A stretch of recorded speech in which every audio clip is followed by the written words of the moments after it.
thank you so much for being here and to the organization for letting me for this opportunity.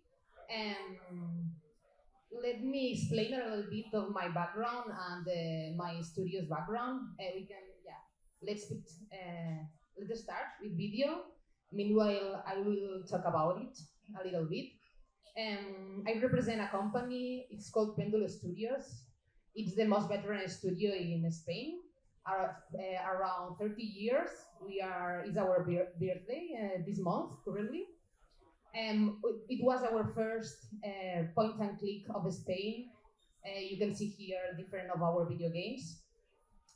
But this talk was about explaining my last 3 years. It's called survival executive production because it's more or less what I felt these last years. Because I started managing a team of 10 people, and 2 years later I was managing 96 people. So I will share with you some of the tips that represented for me like a lifesaver. My background is more or less 4 years in video games. Before that, I was in e-learning, so serious games, 3 years more or less. And my studies are focused on arts. Here we can see some of the processes of the company. The last 8 years, more or less, the company is focused on licenses. You know that we are in nowadays the company is quite conservative because it's not time to make experiments, so it's quite safe for us to focus on IPs that already has an audience, like Tintin, for example. This is quite an automatic process, and all the animations of the conversations are made with an internal tool, so you don't need to be an animator to animate the conversations on our last games. So this is a good matter, a good way to make cheaper processes for us. We always do motion capture because it's cheaper, and our way of animating is quite realistic. The mock-up session, the layout version of our cutscenes.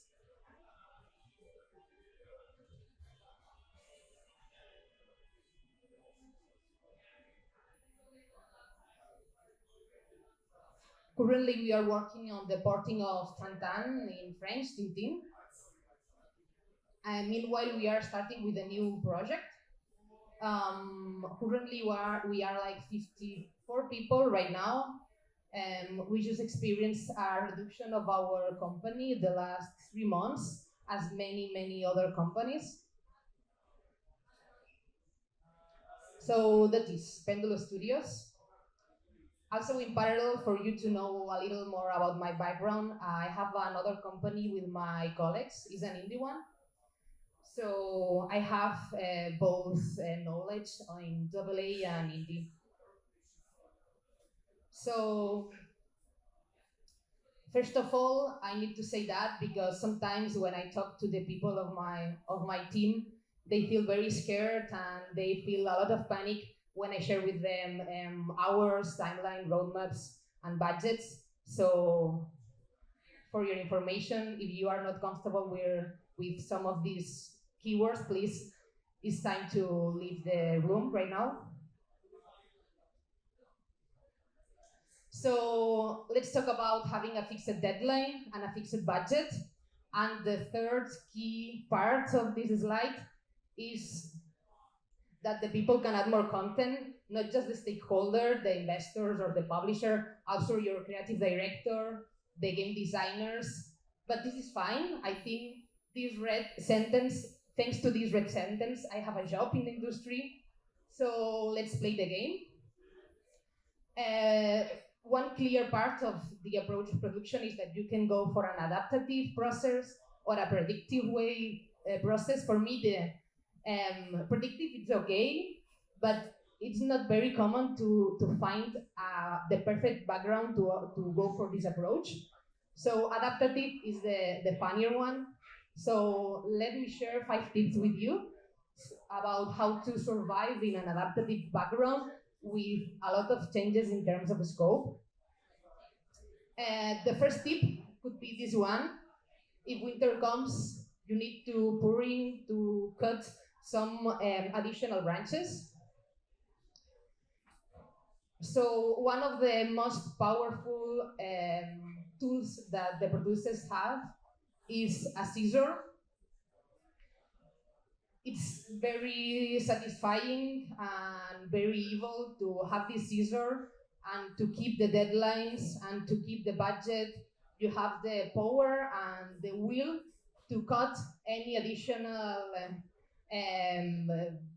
part of the game. You can cut the wings of the creativity of a lot of designers and an artist. For example, variations of a character, additional hotspots, a second or third layer of more and more decorative assets that anybody would notice about that. So we are like this type of people, the production team, more or less. So we love making the game designers and the creative people a bit unhappy in the work. I always say, don't make this too perfect. Try to make it more efficient and more clever. In the other side, this will be like a conversation between my creative director and myself, having an idea. It's a very bad new, but it's funny to work with that. And this is a very basic tip for all the producers, but I wanted to double check this with all of you. Every asset in our company has this type of label. This is blurred because it's from a project that we have right now. Every line of this Google Sheet is a part of an environment. So every task has measured good. So, and it's important to say that these labels, the owner of these labels is not the producer, is the product owner or the creative director. But once the creative director put these labels on, the deal has just closed, and when something bad happens during the production, we are going to start putting this scenario, and this one. Notice that the could and should labels here, all of them had a low priority, so it's important to put in the back of the roadmap these three scenarios. And in other words, as we say in Spain, las gallinas que entran por las que salen. It's a very important sentence here. Oh, here is the English traduction, but it's a way to say that if you want to add some kind of content, that this will happen during the production, you need to put the same amount of time to produce this asset, you need to put another one. So this is an important part. It's not normal to increase the budget if you want to put anything else in the backlog. So the first tool you have is to cut chickens if you want to add more chickens. The other part, the other tip for me is exceeding expectations, is the will to go if you are a producer, and more important, if you are an executive producer and you talk with the publishers, you need to always under promise and over deliver. This man here is Tomás de Aquino. This is a sentence from this century over there. This means that, well, what you can read there. So for me, this means that don't show everything to everybody, because every stakeholder has different interests for you, and not everybody wants your happiness. So be conservative when sharing information. This is what I was saying. And for example, the planning that I share with the investors or with the publishers is quite different with the roadmap I share internally. In the current roadmap that I'm managing right now, there is a lag between 2 and 3 months from the publisher and ourselves. that way we are going to fail a goal, a milestone goal, monthly goals is 100% sure that we are going to fail. The next goals, so I already accepted that we are going to fail, so that's we have a lack of time between the external roadmap and the internal one.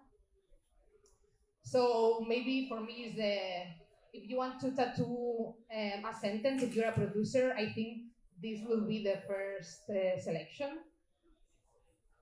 So that's the result is what you need to avoid with these tips. The other part, I think this is a law that really helped me make being more effective at work. A minority of efforts produce the majority of results. I need to say that this is not 100% scientific, so not every time it works, but having this mindset that you not that being perfectionist is not clever, being perfectionist is not efficient, is not going. If you want to have a lot of benefits, don't be perfectionist. The perfectionist is very expensive. These are different examples where this law works. This law is called Pareto law, if you want to look at it. So more or less, if you want to reach an 8 out of 10 in an exam, for example, you only need a 20% of your effort. But if you want to reach a 10 out of 10, you need the 80% of the rest of the effort to meet the 10 out of 10. So that means that it's not efficient to be perfectionist. So this is like a mantra I have in my mind when to stop making a very, very polished roadmap. For me, it's better, and I always teach to my team to make something that is good but not perfect. I prefer 5 good tasks than 1 perfect. So it's interesting to identify your 20% golden ratio, to just not make extra work or work that is not worth it for your company. So having this mindset for me, it really helped a lot being more efficient. So, well, a little summary of what I just said. It's better to make 5 tasks good than 1 perfect. Well, this is a little bonus tip, but I love that because 60% of my time is attending at meetings, and this happens a lot till till once I just share this knowledge with my directors, with the CEO, because this happens a lot, and I think it happens more in higher management meetings. It's very easy and very comfortable talk about the topics that you know more or that are easier to talk, and this is something that happens a lot. Um, Something that is a lot of very, very important because they are investing a lot of money. Maybe the discussion between directors is 2.5 minutes, and deciding where to put the bicycles in the office, it's a comfortable topic to discuss. It's something happy. Everyone has his opinion. So it's very funny because the meetings, if you don't stop it, as a if you are a producer, you are a moderator in many meetings. So be aware of that to be more efficient at work. In other words, bike shedding effect.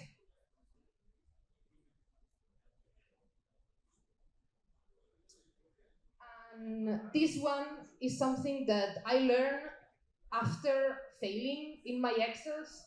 It's very, very difficult to manage the tasks of 60 people around, more or less, and I already make budgets for projects around more than 1 million. So maybe you don't make the perfect formula, and this could represent making a budget with 1 million less or something like that. Is very, very risky if you don't go for double checks or cross checks to make very, very sure that you are not missing any number in your Google Sheets. So I love Excel, I love Google Sheets, but triple check it, double check it, try to find the same number with different approaches. One of my favorite things to do when I meet other producers is just share my Google Sheets and look at the Google Sheets of others. Is the way for me to learn, accumulate the know-how of my mates as my own know-how. So I wanted to share one of my roadmaps. And every cell is 1 week. For you to know, this is just the environment department. And well, this is the roadmap with the timeline, and this part of here is like also a checker, and this is like a warning for me to double check that I already put all the cells in the right order. This is another panic sheet I have here. This is also high level Google Sheets because the low level of our production is in Jira software. So this is just high level. This is not all the team, but for you to know, also, again, one cell is just 1 week. So it's high level. And once we approach in the next month, we took just 1 month cells, and then we split those cells in Jira in hours tasks or day tasks. And this is also a checker for me to be sure that I already plan all the bits that the directors told me that they will use while working. Here are two checkers. One of these is one column. Sorry about the blur, but I think it's a bit confidential, and the blur is okay for this presentation. The first column, double check that the asset is already planned, and the second one, it's an automatic formula that shows me the percentage of completion of each task. This is a random budget as well. What I was saying, double checking and cross checking is very, very important. And this is a very basic example, but for example, to meet a number in a table, you have a lot of different formulas to meet the same result. So this is a type of formula in Excel, and this is two other ones, but with both ways you can meet the same result. So I think it's an important thing to do, to be sure that you are not that you don't miss any comma, any letter. And well, these were my last point. And what a bonus meme for you is sometimes I feel that way. I need to be a little able, and so I'm used to enter to the party without an invitation, but it's for their own benefit, I guess. So that's it. Thank you so much.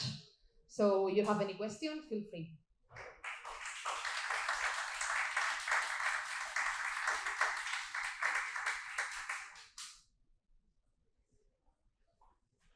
Any questions?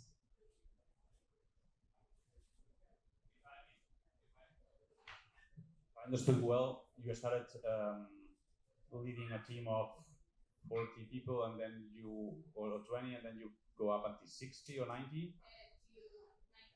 So how can you manage this scale up of the team size? It's a good question because it's very difficult. I always refer to our production model from Virginia Satir. If you want to look for more information, Virginia Satir says that the chaos is not, you cannot avoid the chaos, but you can wait for the chaos and try to manage it. When there is a sudden change in the background, the people needs a little more time to understand those change. And the difference between the change of the background and the transition of the people, this is what we call chaos. And it's something that you need to manage. I will try to make it the more progressive I can, but sometimes the stakeholders, the investors, doesn't allow you that time. And it's just surfing a lot of highways and try to make it smoother, but it's a chaos and you can avoid it. More questions?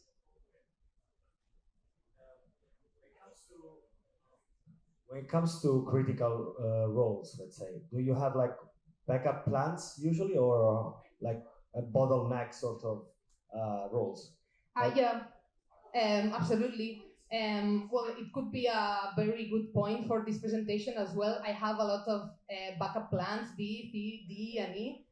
And I just add a novelty in the milestones publisher plan. There is a milestone that one of the deliveries is mitigation plans. So each potential risk has an owner, so a person responsible, and the majority of the times will be a producer, but could be not a producer, and each risk has his own mitigation. For example, what happens if the creative director is ill during 4 months? So this is also a risk, not just adding content. So yeah, like how do you say, the preppers from the potential wars, the same. A lot of, I think that the premonitory anxiety in production is a superpower. Makes sense. Thank you. You're welcome.